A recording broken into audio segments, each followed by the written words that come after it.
Le quartier historique de Conflans va vivre au rythme des travaux ces 2 prochains mois.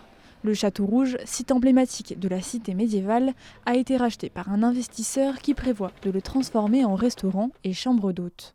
Dans le cadre du projet, un parking privé est en construction et la rue menant au château va connaître des changements. Les travaux consistent en réaménagement de la rue.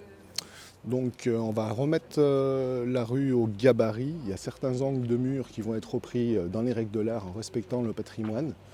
On va reprendre tous ces murs en pierre à l'identique et on va réaménager toute la voie en refaisant le tapis.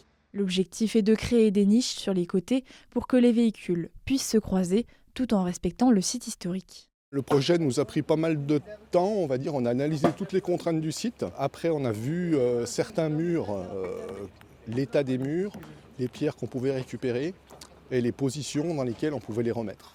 Mais avant de réfléchir au réagencement des pierres, il a fallu soumettre le dossier auprès des architectes des bâtiments de France. Le permis qu'on peut avoir en 2 mois, il faut rajouter 1 mois pour l'architecte des bâtiments de France, par exemple.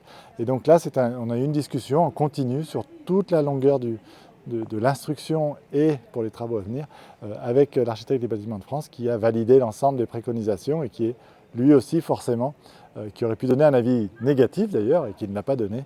Et c'est pour ça qu'on est sûr de la pérennité et de l'intérêt de ce projet. À quelques jours du lancement des travaux, la ville d'Albertville organisait une réunion d'information avec les habitants pour répondre à leurs questions et à leurs inquiétudes. Je trouve qu'il y a quelque chose qui est un peu dérangeant. C'est ce que je suis en train de vous dire, c'est que nous, si on doit monter par cette route pour aller à l'église, on est obligé de repartir à reculons. Ce projet avait cristallisé les tensions dans le bourg savoyard. 2 recours contre le chantier avaient été déposés avant d'être finalement retirés.